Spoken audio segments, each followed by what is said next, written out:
Back on the show now is the Baltic Gladiator, Modestas Bukauskas, who will finally be back in action September the 6th at UFC France when he takes on Paul Craig. Modestas, how are you, my man? Mate, I'm doing very well, thank you. As always, it's great to speak to you. And yeah, many exciting things on the horizon. Yes, definitely. This is a big one, man. Paul Craig, I know this is a fight that the fans are salivating for. Before we, transition and talk about that fight and that big event, I first just want to start with your most recent fight. Obviously, this was back in May, split decision victory over Iwan Cutelaba. It was a close fight. I thought you won the fight 2 rounds. I thought you took 2 of the 3 rounds, but I know you had some, I guess, confusion with the judges' scorecards and whatnot. Looking back on it now, I'm sure you've watched it a few times. Like, what's the takeaway? What do you think of the result and the outcome?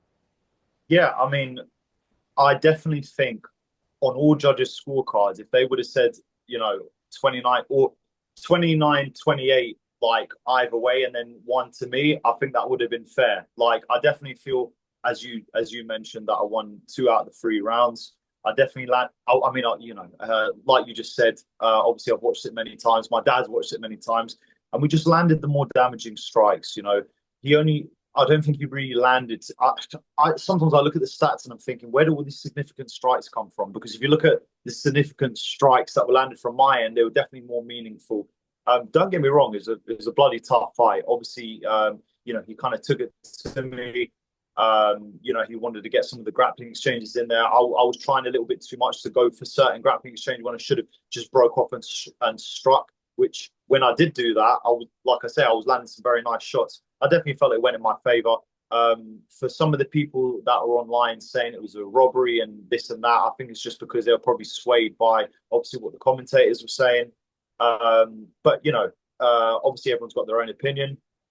Ultimately, what matters is I got the win. It's down on paper as a win, and although it was a very tough fought win, a win's a win. So I use that as motivation and inspiration to just improve my own skill set and to further myself in my career. It's a big name to win against. You know what I mean? And obviously, you're never just going to walk through a guy like that. Do you know what I mean? Like he always brings it to every opponent. He's fought champions before, so he's had a lot of experience. So yeah, ultimately it wasn't my best performance. I'm not going to sit here and lie and say that it was, but I was glad that I got the job done. I was a little bit more hesitant because obviously it was such a high profile name, but I needed to get that out of the way. You know what I mean? I needed to get a fight like that out of the way when you're fighting a high profile guy, comes out aggressive, has the antics at the weigh-ins and stuff like that. He was a cool guy though. Like, you know what I mean? He even shook my hand after the weigh-ins and stuff like that. So, no ill feelings towards him. But yeah, I definitely landed the more devastating strikes. And that's what I think swayed the judges to my way. And if you look at the crowd's reaction as well when some of the shots were landed, especially some of those right hands, the crowd was going wild for that. So when you put all of that together, I definitely think that's what swayed the judges in my favor. I still don't understand where 30-27 to him and 30-27 to me. Like I said, I would have understood 29-28 either way, but then the split decision going to me, brilliant. We're moving on up. That's 3 wins in a row, and we're about to make it 4, baby. I love it, man. You mentioned the commentary. I guess I was a little surprised because it did seem like they were leaning more towards him winning the fight. And anyone online can talk whatever and say whatever they want, good or bad. But like the commentary, those guys are, they're supposed to be like unbiased. Not to say that they were biased or anything like that. But does that kind of like leave a sour taste in your mouth, feeling like, well, what are these guys are knowledgeable? What are they not seeing? It is what it is. These guys have been former champions, so obviously they've got a lot of knowledge within the sport. Maybe because he was maybe a bit more of a high, like I say, a high profile name. They were leaning a little bit towards him. But I don't feel any ill will towards that. It got people talking. It's getting loads of like controversy and stuff like that, which is good for me because the more people are talking about you, the more your name goes up. So I take it in my stride. Like I said, I took it as a learning curve as opposed to, oh my gosh, they shouldn't have said this or they shouldn't have said that. Ultimately, their opinion's their opinion. Obviously, the judges still saw it to my favor, rightly so. But what that means is that I'm just going to go out there and put on a much more spectacular performance in my next fight, to basically just drown away those ill feelings. You know what I mean? Um, they're right in saying that I just needed to commit more and throw more, and that's exactly what I'm going to do. So I just use it as motivation more than anything. Mm. Did you feel it was 1-1 going into the third round, and you really had to make sure you press the gas and win that third round, obviously? Yeah, 100%. Definitely my corner team were great. They all told me that I needed to like really try and get some more shots off on him. You know, really try and basically make a statement in that last round in order to pull it to my way. Because yeah, they said it was very close. They said it could have those 2 rounds were definitely like, you know, 1-1 could have went either way. So they definitely told me to push the pace, and yeah, that's what I went out and did. You know, I tried to land some combinations out of the clinch and stuff like this to try and steal that away in my favor. And yeah, I definitely think that's what won me the fight. So last question about this victory over Ewan. You don't have like a sour taste in your mouth about it and just like the people talking junk, oh, it was a robbery. Like you feel good about it regardless. You don't feel like, oh, maybe there's a rematch down the line. You feel happy with the way that you performed and got the W. I'm happy with the win, mate. There's other fights that have been done in the past that, you know, everyone's like, oh, it should have went this way, it should have went that way. You know, like I said, the more people are talking about it, the better it is. The better it is for me because more people are talking about me. Do you know, whether it's good or bad, it's all publicity, and I'll take it in my stride. Like I said, I'll take it as a learning curve, as opposed to, oh my gosh, like the yeah. I'm not going to lie to you. Obviously, straight after the fight, I was disappointed with myself because I felt I could have done a lot more. Um, I was I was obviously disappointed with the way that the reaction from the crowd and stuff like this. But let me tell you a funny story. I was literally when I got home. Obviously, I had to just gather my own thoughts. So I just went into London, into Green Park by myself, just walking around. Um, and just kind of like just walking through the park and just like staying with my own thoughts, had my headphones in. And then right when I went to the station, a guy literally came up to me and recognized me. Very nice lad as well, by the way. I just got friends with him on Instagram and stuff like that. But yeah, literally said, "Oh, hey, is that Modestas? Mate, that was such an amazing fight in your last fight. I thought you did incredible. Oh, you must be so happy with it." And I told him, I sat there and told him, I said, yeah, mate, I could be happier. I said, although it was a good performance, I said I had a lot of backlash online and stuff like this. And he told me like, bro, don't listen to that. Like, and he was in a rush, but he took about 15 minutes out of his day just to chat to me and just to like sort of uplift my spirits and tell me, like, from his opinion, he said, nah, you fought a great fight and I think you should be happy with it. And that sort of kind of set me off on a good way. And it made me completely sort of eradicate all those ill feelings about about all the fans and stuff like that, like saying negative comments and stuff like this. Because if you look at it, I posted a video of the highlights from the fight, obviously more from my end, but there was like very mixed reviews. I'm like, okay, 50-50, I'll take that. And that's exactly what the fight was. It was 50-50 in terms of like I said, it's a little bit more like in my opinion on my side, obviously what the judges thought. Um, but yeah, so ultimately, you know, whether it's good or bad, I love it, mate. Do you know what I mean? More people are talking, whether they want to see me get beat the next fight or whatever. People are interested, and still the story of the Baltic Gladiator is still being written, and yeah, that was a much needed fight to give me the confidence and the mental strength to go out and put on better performances. So, like I say, I take it all in my stride. I definitely appreciate the story, and I thought you won for what it's worth. So I thought the decision was correct to win 2 rounds to 1 there. What has life been like for you since, man? Like anything new in your life? Anything you can update your fans on? Yeah, to be honest, mate, if I tell you about like how my life's been, it's been actually quite boring to be honest with you. I just got straight back into training. I got back up training with Tom pretty soon after the fight, like helping some of the other lads out, and just trying to broaden my horizons. Doing a bit more jiu-jitsu, just kind of just enjoying training, just enjoying life. Obviously, I was thinking, oh, like what's the next fight going to be, this and that. But I thought, you know what? I just need to go into training, enjoy it, enjoy the whole experience of being a professional athlete, and even then just altering things even more. Like being even more focused and dedicated outside of camp and making sure that everything fits together straight away when I go into camp. And I can say that that has helped me out massively because now, whilst I'm in the heat of camp, I'm in the greatest shape that I could have possibly been in, and that's all from the little adjustments that I made beforehand. And it's been absolutely amazing. I've met a couple of amazing people in my life that have really, spurred me on, to make me want to do better. And I've just been sticking around the same people, the same positive energy, and yeah, it's just been making this whole experience a lot more fun. And I just noticed people have noticed in my demeanor, just in terms of like my positivity and my willingness to suffer a little bit more and my willingness to do things the right way. And they said that they've even noticed it as well. So I've been very fortunate. There's nothing been very extravagant that has happened that you could say in my life, but like I said, there's been a couple of people that have really um, made me really want to get the most out of myself. And I definitely think in fights to come, you're going to see the best Baltic Gladiator because I'm definitely in the right headspace for it. And it's very exciting times. That's a scary thought for Paul Craig. If you keep looking better and better, man, the definitely the future is very bright for you. You mentioned Tom Aspinall, so I got to ask. His next fight has finally been announced. He's taking on Ciryl Gane October 25th. How do you see that fight going? Mate, listen, it's for me, it's Tom all the way.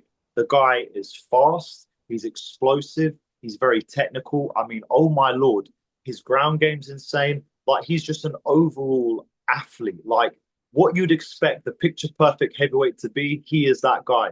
The way he, like I say, the things that I pick up from him, how he conducts himself inside training, outside of training, how he takes care of his family.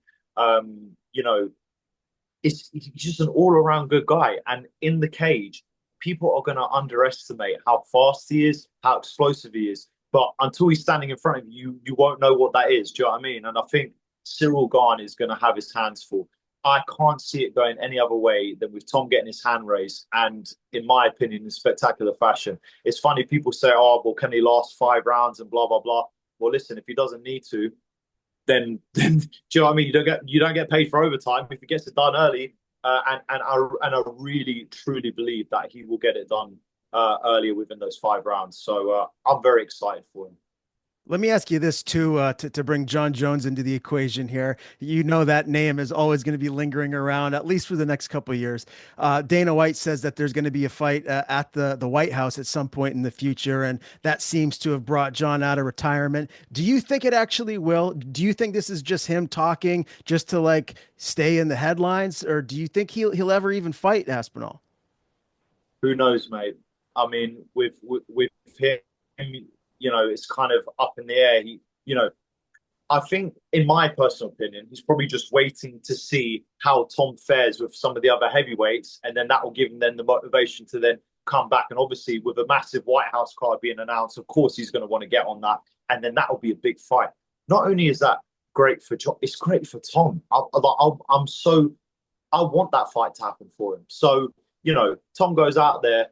He beats a couple of top heavyweights in the division, does it in devastating fashion. I think that would be more than enough a reason for John Jones to want to come back out of retirement and like really stake his claim of being one of the best heavyweights. But in my opinion, Tom is the best heavyweight, and he will go down as the greatest heavyweight of all time.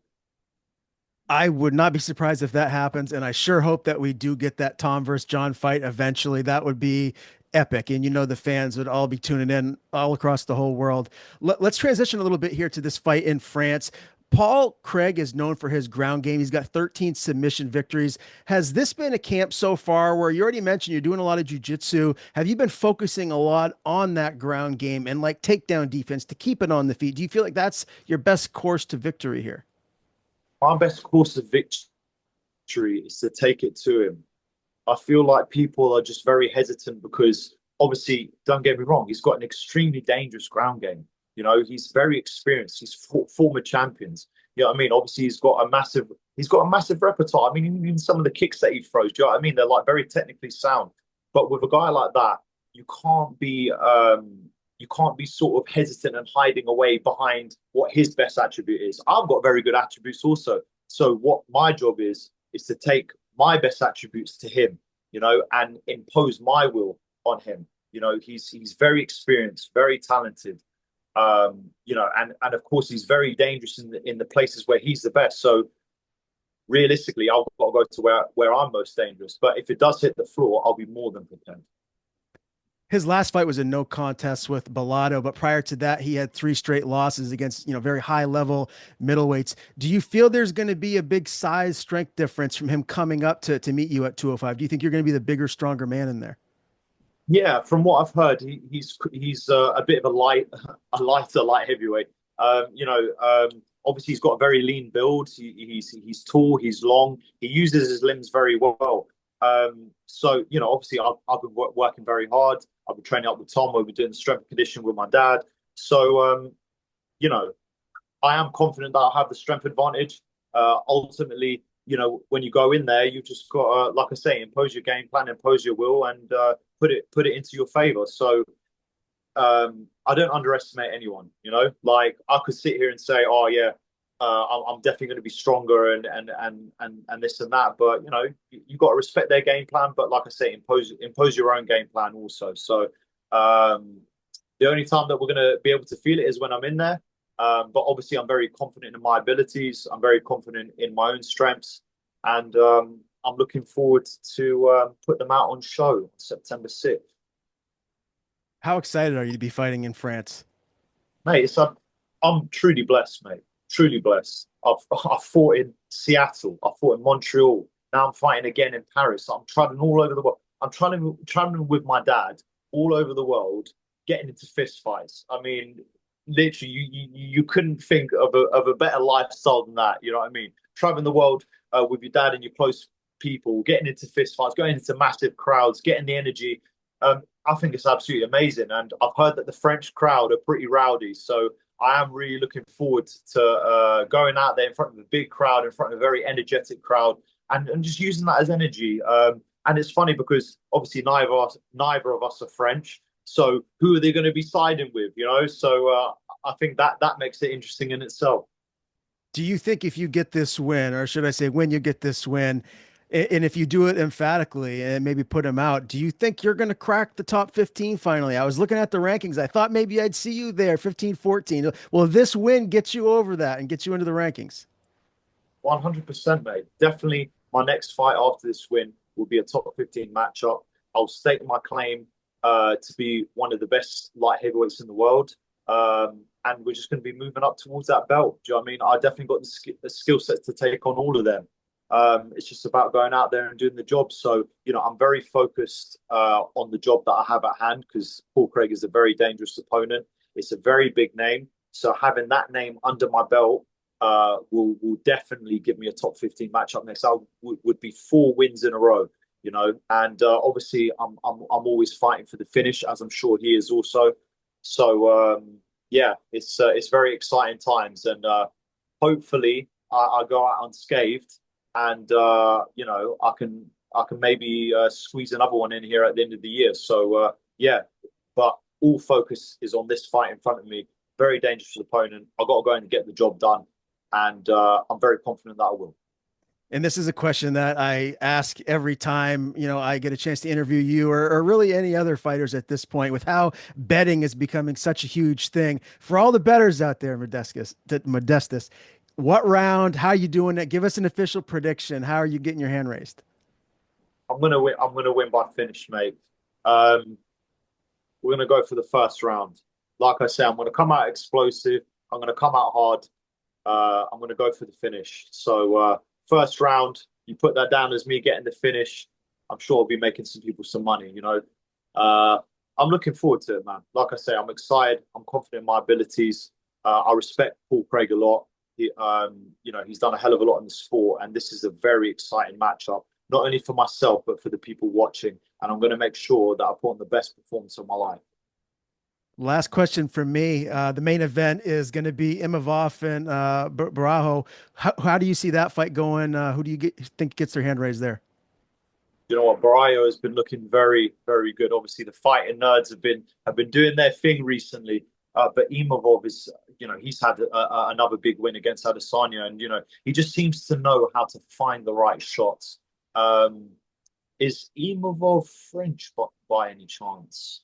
Yeah. So I think with the crowd being behind him, with the energy being behind him, this is his fight night main event. It's just such a big occasion. I think he will rise to the occasion. Obviously, Barrio being in the enemy territory, I think they're both very skilled. They've got their own very unique things that they do. But in my opinion, I think Imavov will take the win.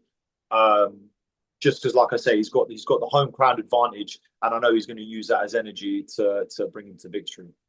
It's going to be a great night of fights. Can't wait till it gets here. Modestas, always a pleasure talking with you, my man. Can't wait to watch you back in action against Paul Craig. Before we do sign off, as always, I want to give you the floor. Anyone you want to thank, anything you want to plug, the floor is yours. Obviously, definitely got to thank Iridium Sports Agency, as always. I mean, Jason getting me big fights.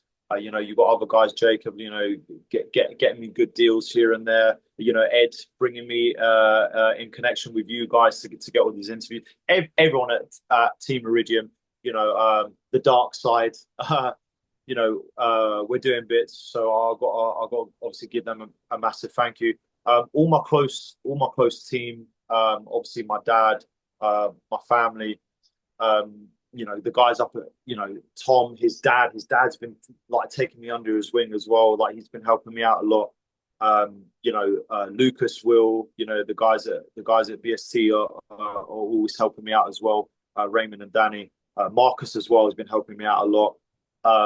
I've just got a very close knit team. I've got to thank the Coachellas as well because they're like I say, they motivate me all the time. They take care of me. They make me food whenever I go and train them, and then I just go around the house. So I've got a load of close people. Paul Stain as well.